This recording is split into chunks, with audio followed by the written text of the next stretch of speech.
Bonjour à tous, voici le numéro 4 d'Hibdo. Avant de commencer, je voudrais faire un rectificatif concernant le vote de Madame Bagari pour les néonicotinoïdes. J'avais dit qu'elle s'était abstenue, or elle a bien voté pour.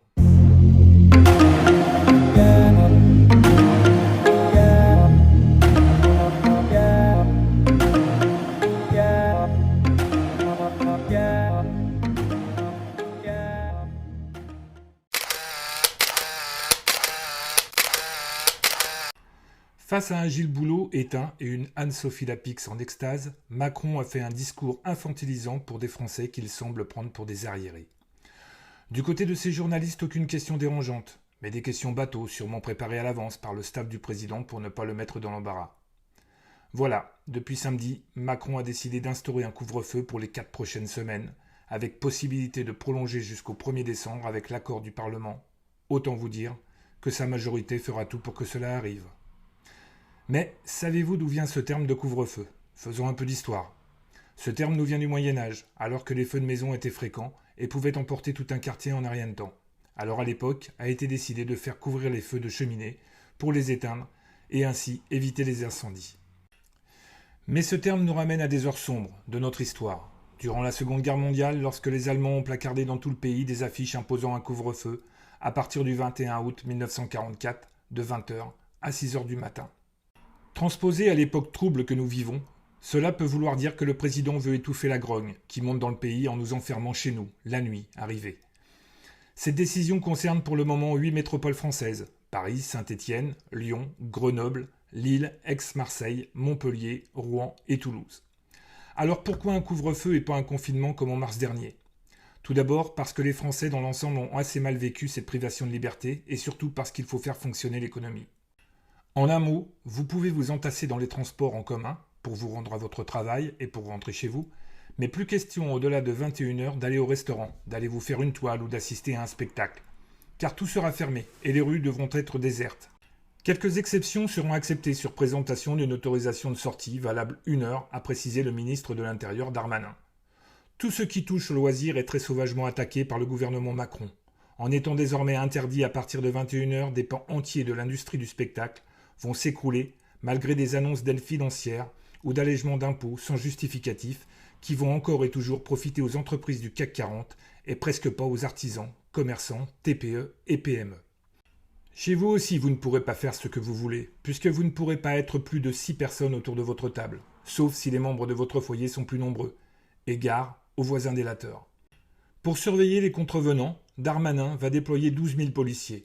Une sorte de Gestapo à la française, qui pourra amender de 150 € pour la première infraction, 1500 pour la deuxième, et 3750 assortis de 6 mois de prison pour la troisième. Encore une fois, Macron choisit la répression plutôt que la pédagogie et le bon sens de ses citoyens. À travers cette décision, il choisit de s'imposer en petit dictateur qui punit ceux qui osent s'imposer à lui, en le jetant en prison, comme depuis 2 ans avec les Gilets jaunes. Maintenant, analysons ces décisions avec du recul. Le couvre-feu est surtout un aveu d'échec de la politique sanitaire macronienne, même s'il ne le dira jamais à cause de son ego surdimensionné. À moins que ce ne soit voulu depuis le début de la pandémie pour cacher une situation économique catastrophique et dissimuler la venue annoncée d'un krach boursier mondial sans précédent. Comment démêler le vrai du faux quand les experts du monde entier n'arrivent pas à se mettre d'accord sur la nature du virus et ses traitements? Prenons juste un exemple. L'OMS, l'Organisation mondiale de la santé qui change d'avis comme de chemise. La dangerosité du Covid est indéniable sur le plus vulnérable, mais cela tient aussi et surtout à la dégradation du système sanitaire ainsi que des décisions à l'emporte-pièce du ministre Véran. Pourquoi les touristes vont pouvoir traverser le pays en tous sens pendant les vacances de la Toussaint alors que les médias ne cessent de crier au loup sur la progression de la pandémie? Si ce virus est si facile à se transmettre, pourquoi laisser ces touristes aller contaminer des régions encore épargnées par le couvre-feu ou aller se faire contaminer dans des régions rouges écarlates sur les cartes de Véran? Il est presque évident que Macron a pour objectif de nous confiner à nouveau. Mais il a choisi une stratégie plus douce, en avançant pas à pas, très prudemment, pour faire accepter aux Français les choses progressivement, sans avoir l'air de leur supprimer leur liberté d'un seul coup. Il s'est inspiré de la fable de la grenouille que voici. Si on plonge une grenouille dans l'eau bouillante, elle s'échappera d'un bond. Alors que si on la plonge dans l'eau froide et que l'on augmente progressivement la température de l'eau jusqu'à ébullition, la grenouille s'engourdira ou s'habituera à la température pour terminer ébouillanter. Voilà la stratégie que pourraient avoir imaginé Macron et ses conseillers. Quand les chiffres de cas positifs vont exploser de façon exponentielle à l'issue de ces vacances, Macron aura enfin l'excuse pour un reconfinement généralisé, qui lui risque de durer beaucoup plus longtemps que le précédent. Et ne vous étonnez pas si au sortir de cette crise, vos libertés individuelles n'existent plus. 8 mois que nous vivons avec une épée de Damoclès au-dessus de la tête avec le coronavirus. 8 mois que nous dormons Covid, que nous mangeons Covid, que nous travaillons Covid. 8 mois et la situation des services de santé sont exsangues, avec du personnel à bout de force, avec des démissions de soignants qui se multiplient. Qu'ont fait le gouvernement, les ARS face au manque de moyens des hôpitaux? Rien, à part des effets d'annonce, des primes non données à ceux qui se sont battus contre un ennemi invisible au péril de leur vie, des médailles en toc et du mépris des responsables de la santé. Aucun lit n'a été créé, aucune embauche pour venir grossir les rangs de ces soldats de la santé. Non, bien au contraire. Le rouleau compresseur des restrictions budgétaires ont continué à annihiler des services entiers, supprimer des lits, non remplacer des départs en retraite. Aujourd'hui, alors que les médias annoncent à grand renfort de débats stériles une deuxième vague, la situation sanitaire est catastrophique. Mais Véran et le conseil scientifique préfèrent tester les populations asymptomatiques par millions avec des tests PCR qui coûtent des milliards et qui est en train de ruiner la sécurité sociale. Il faut savoir que chaque test coûte la modique somme de 54 €, remboursée sans ordonnance. Le gouvernement ne pouvait plus cacher son désir de supprimer la sécurité sociale au profit d'une santé mutualisée. Alors, est-ce une stratégie dissimulée pour parvenir à leur fin? En tout cas, si ce n'est pas le cas, il ne faudrait pas s'y prendre autrement pour y arriver. Des files d'attente de plusieurs heures s'accumulent devant les hôpitaux ou les centres de santé pour se faire tester, alors que la majorité n'ont aucun symptôme. Des millions de tests qui vont venir grossir les stocks à analyser des laboratoires déjà submergés et qui augmentent le temps pour rendre les résultats aux personnes dans certaines régions. Cela va jusqu'à 10 jours pour les recevoir. Alors que ceux qui présentent tous les signes du Covid et devraient être prioritaires attendent comme les autres, au risque de développer une forme grave nécessitant des soins lourds ou pire, décéder d'insuffisance respiratoire. L'argent utilisé pour ces tests pourrait servir à réorganiser les services d'urgence et de réanimation, mais Véran préfère croire que les tests sont indispensables pour venir au bout du Covid. Une gestion catastrophique qui a amené à des perquisitions ce jeudi matin au domicile des bureaux respectifs d'Olivier Véran, ministre de la Santé, de Jérôme Salomon, directeur général de la Santé, Édouard Philippe, ex-premier ministre, Sibeth Ndiaye, ex-porte-parole du gouvernement, et Agnès Buzyn, ex-ministre de la Santé. Ces perquisitions interviennent dans le cadre de l'information judiciaire ouverte par la Cour de justice de la République le 7 juillet dernier sur la gestion de la crise du Covid-19, du chef d'abstention de combattre un sinistre conformément à la loi. Attendons de voir où va mener cette enquête. 4e mise en examen pour Nicolas Sarkozy. L'ancien chef de l'État est déjà poursuivi dans ce dossier pour corruption passive, recel de détournement de fonds publics libyens et financement illégal de sa campagne de 2007 vient s'ajouter aujourd'hui à son palmarès l'association de malfaiteurs. Plus de 13 ans après les faits, le parquet national financier enquête sur une affaire connue depuis longtemps. Nicolas Sarkozy a beau se défendre en se plaignant de cet acharnement contre sa personne qu'il est innocent de tout ce dont on l'accuse. Ses avocats vont devoir travailler avec acharnement pour prouver son innocence.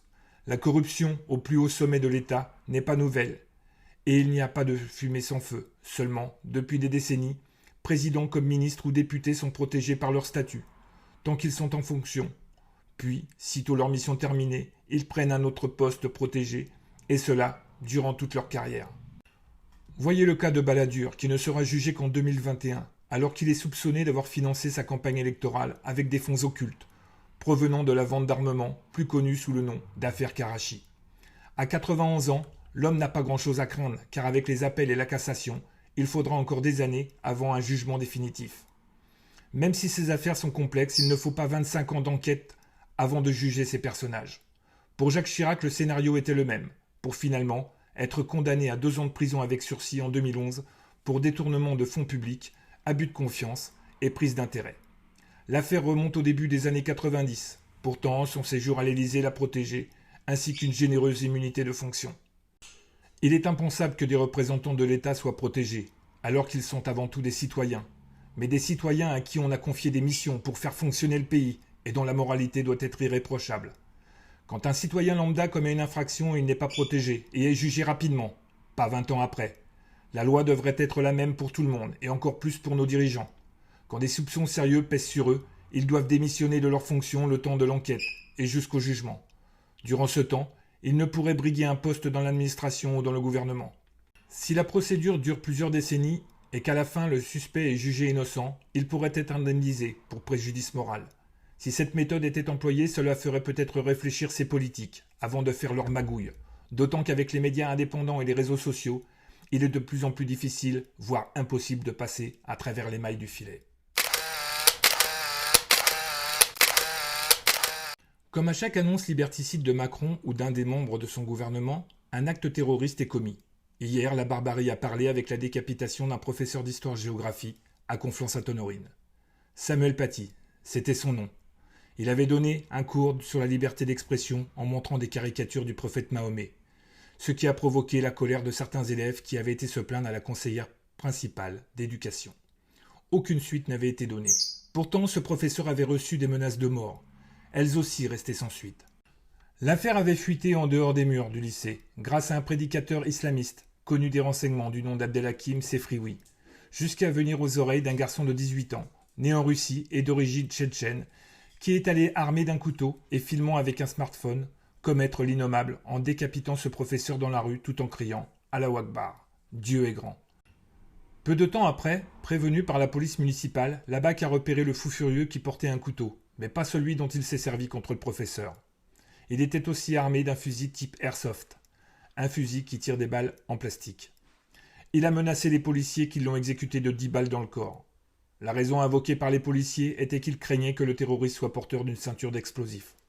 Il est logique de tirer sur une personne qui risque de faire sauter tout un quartier avec une balle mal placée. Leur explication me semble mauvaise et leur riposte disproportionnée face à un couteau et un fusil qui tire des balles en plastique. Mais une fois mort, ce garçon ne peut plus parler, ça arrange peut-être certaines personnes.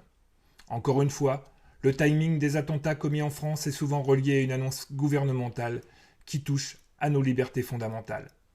Les médias aux ordres font d'ailleurs du 24/24 sur cet attentat, passant sous silence le couvre-feu et les perquisitions chez les ministres. On l'a vu le 25 septembre avec l'agression à la machette contre les 2 journalistes devant les anciens locaux de Charlie Hebdo, alors que le gouvernement avait décidé que les bars et les restaurants marseillais devaient rester fermés à cause de la montée des tests positifs au Covid. On ne peut que s'interroger sur ces coïncidences. La montée du radicalisme religieux dans notre pays est à mon sens une affaire d'État qui semble servir les gouvernements successifs, alors qu'il serait plus simple d'envoyer les forces de l'ordre dans les cités sensibles et de contrôler de très près les mosquées qui prêchent un islam violent. Pourtant, les ministres de l'Intérieur préfèrent s'en prendre à d'honnêtes gens qui vont travailler en les verbalisant pour un oui ou pour un non. Le problème ne date pas d'hier, puisque cela a commencé quand les Algériens sont venus en France pour venir faire les basses besognes que les Français ne voulaient plus faire.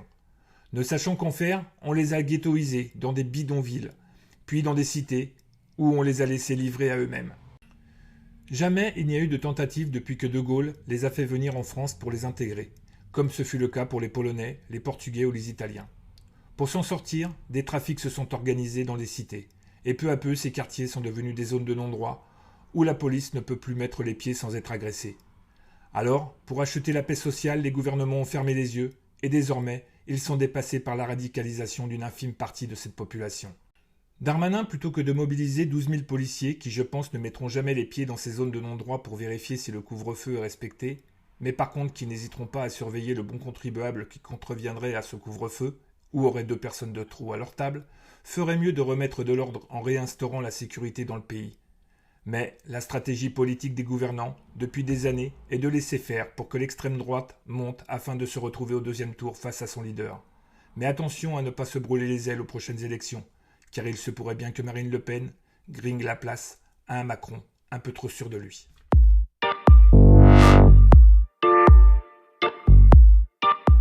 Je vous donne maintenant rendez-vous pour la seconde partie du 4e volet d'Hebdo.